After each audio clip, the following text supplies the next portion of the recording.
Alright, now me, I'm always moving, I'm always walking around, I'm always thinking and communicating with the Spirit, asking, how should we do this? And the Spirit said the first thing you do in a kingdom is you have to eliminate the impatience.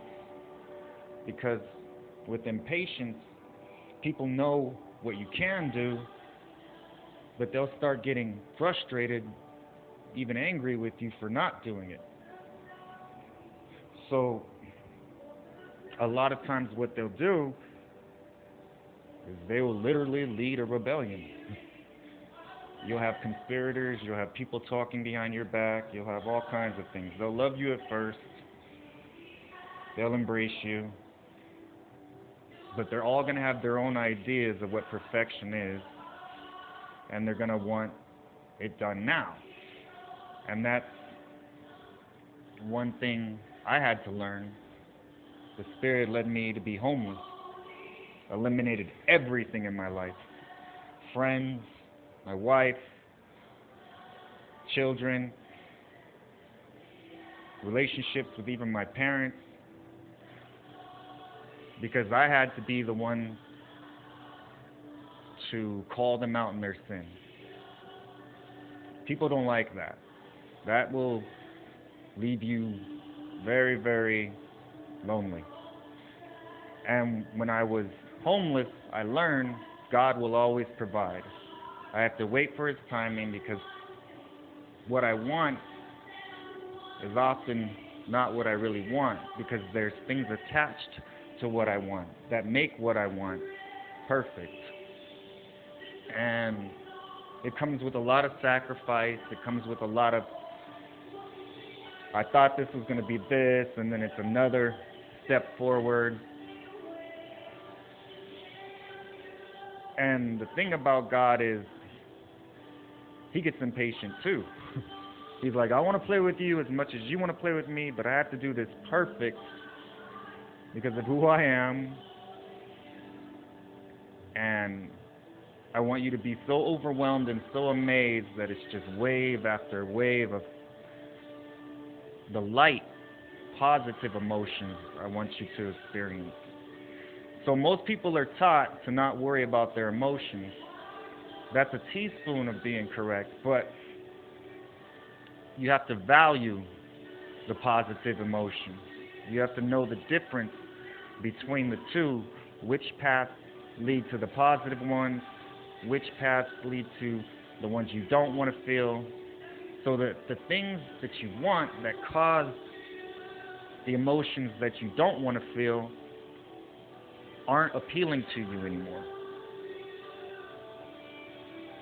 So you're willing to wait for the positive, light emotions.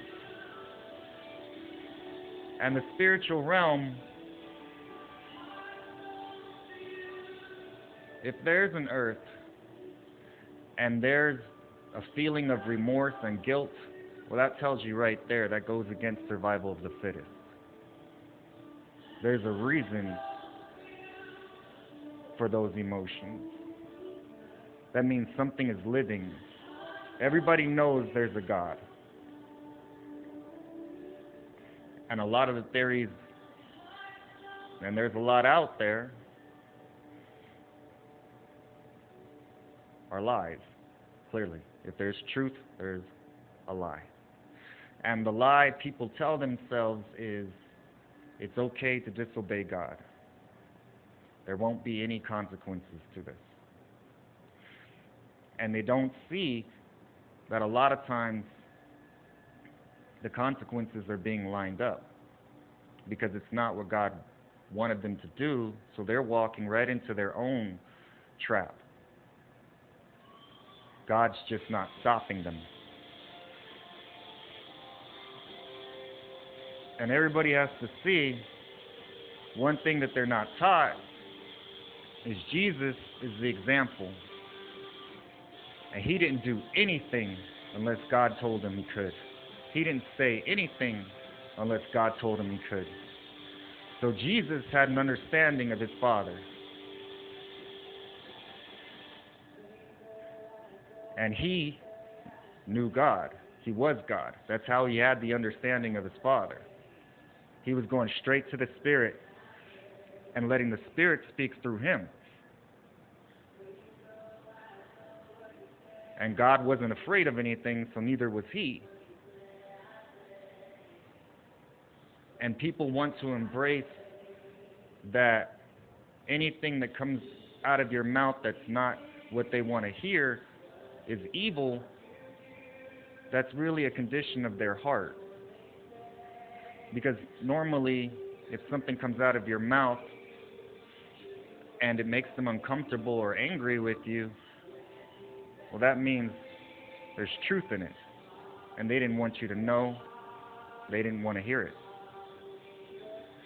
So, that's the first thing people have to learn in order to achieve happiness and peace. It's a gift that you have to chase around. It moves. It's God saying, I'm over here. Now, if you want to be connected with me and feel peace and love, we have to stay where there's nothing that can hurt you. Because that makes me know that you're safe. We're playing. You're being obedient. I'm going to reward you for that. A lot of people walk away from God. They lose their strength, and then they blame him for failing them. And God never gives up on you. So you have to first help people realize there is a God. That he doesn't just turn his back on you. He doesn't just want you to be destroyed. There was so much mercy and kindness and grace I saw when I was homeless. People in situations that people in homes don't deal with, but still they were eating. They were still giving friends. I saw so much, I was like, God, you are ridiculously good. Now, trickle that up. Some people have felt their spirits seem to go upwards. That was meeting God in the sky. My spirit had to go upwards so that I could come back down again. There are things you feel and know for a reason. That's for you and God to figure out. That's part of the journey. And whenever I'm teaching, I'm also learning because I'm getting it straight from the Spirit. I always ask, well, what's the truth? And a lot of times, I'll get shown something. So there's different ways to worship God. Wherever his Spirit is, you're going to feel that. You worship God because if you know that he loves you, you'll be happy. If you're happy, you won't hurt anybody else. The Spirit is always multi-purpose. If there's a song that makes you get back up after this world has beat you down or encourages you to love someone else, he helped write that song. And what he does is he partners